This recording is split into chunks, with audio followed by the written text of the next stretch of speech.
साथियों नमस्कार। आज हम लोग ऐसी वैशिष्ट्यपूर्ण गौ प्रजाति के बारे में बात करेंगे। वो है नासिक महाराष्ट्र की अपनी घरेलू नस्ल डांगी। उस डांगी प्रजाति के बारे में आज बात करेंगे। डांगी ये प्रजाति काफ़ी चुस्त, मजबूत और ताकतवर प्रजाति है। इसका जो नंदी होता है, इसका बैल जो होता है, वो हल चलाने में इतना ताकतवर होता है कि सुबह से लेकर शाम तक वो हल खींचने में बिल्कुल पीछे नहीं हटता। खेत की जुताई और भार को ढोकर लेकर जाना, ऐसी जो ताकत वाली काम होते हैं वो सब ताकत वाले काम वो बैल करता है। ये गाय की और एक खासियत ऐसी है कि पहाड़ों के ऊंचाई पर जंगल में चरने के लिए जाना, बरसात में हो, ठंड के दिवस हो, धूप के दिन हो, ऐसे किसी भी ऋतु में वो अपने आप को समायोजित करती है और पूरा दिन पहाड़ में चरकर वापस शाम को अपने मालिक के साथ में घर आती है। अपने मालिक का रक्षण, अपना गौपालक जो होता है उसका रक्षण करने में भी वो बहुत माहिर है।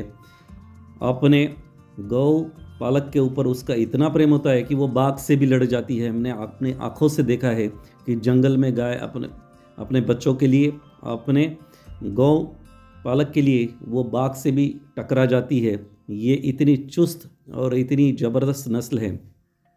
हमारे पूर्वज कहते थे कि जब गाय जंगल में चरने के लिए जाती है तो 52 प्रकार की वनस्पतियाँ वो खाकर आती है और 52 प्रकार का वनस्पति खाकर उसका दूध, गोमूत्र, गोबर इतना गुणवान और औषधि युक्त होता है कि पूछो मत।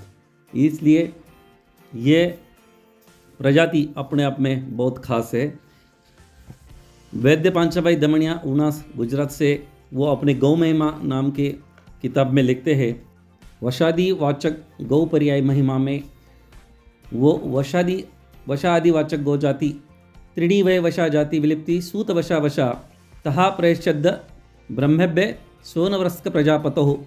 अथर्ववेद की अध्याय की वो लाइन यहाँ पे लिखते हैं। वशा गौ 3 प्रजाति होती है, उसमें विलिप्ति डांगी जो होती है वो विलिप्ति नाम में आती है। तो विलिप्ति का खासियत वो लिखते हैं, विशिष्ट घृतवत लिप्त गौ को विलिप्ति कहते हैं, जिसकी त्वचा घृतवत यानी घी से अत्यंत स्निग्ध रहती है। विलिप्ति गौ में घृतांश का प्रमाण यानी घी का प्रमाण अधिक रहता है। देवताओं ने अपने पोषण के लिए यज्ञ किया, तब यज्ञ की साधना भूतवशा जाति की गौएं उत्पन्न हुई। उसमें घृत लिप्त स्निग्धता त्वचा युक्त गौ को यानी गौ माता को देवर्षि नारद जी ने देव यज्ञ के लिए अपने पास रखा। विलिप्ति गोवशा गौ जाति में सर्वश्रेष्ठ मानी जाती है।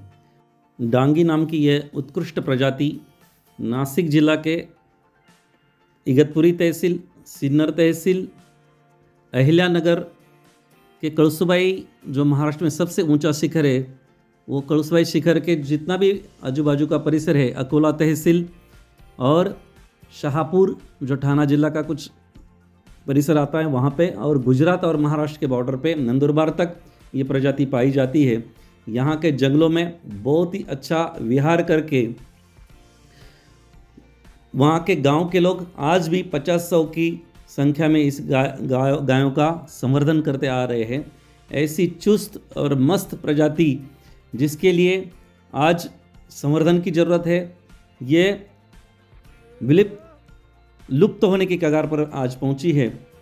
सह्याद्री डांगी गौ संवर्धन, गांव बोरखिंड, जिला नासिक, महाराष्ट्र में हम लोग बहुत ही अच्छी तरह से डांगी का संवर्धन में हम लोग प्रयास कर रहे हैं।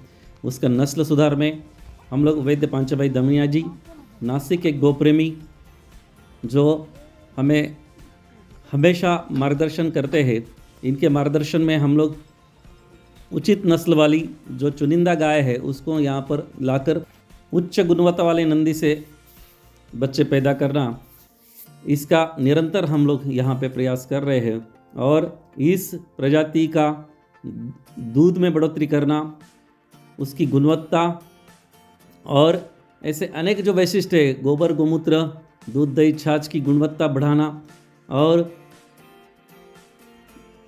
उसकी प्रजाति का संवर्धन करना, ये सह्याद्री डांगी गौ संवर्धन संस्था, गांव बोरखंड, जिला नासिक, महाराष्ट्र में हम लोग बहुत अच्छी तरह से यहाँ पे प्रयास कर रहे हैं। ऐसे काफ़ी लोग हैं कि जो इसके प्रयास में जुड़े हैं, जो अकोला तहसील है, इगतपुरी तहसील है, नासिक का सीनर का जो हमारा तहसील है, इसमें चुनिंदा कुछ ऐसे गौपालक है जो इसमें प्रयास कर रहे हैं। नमस्कार।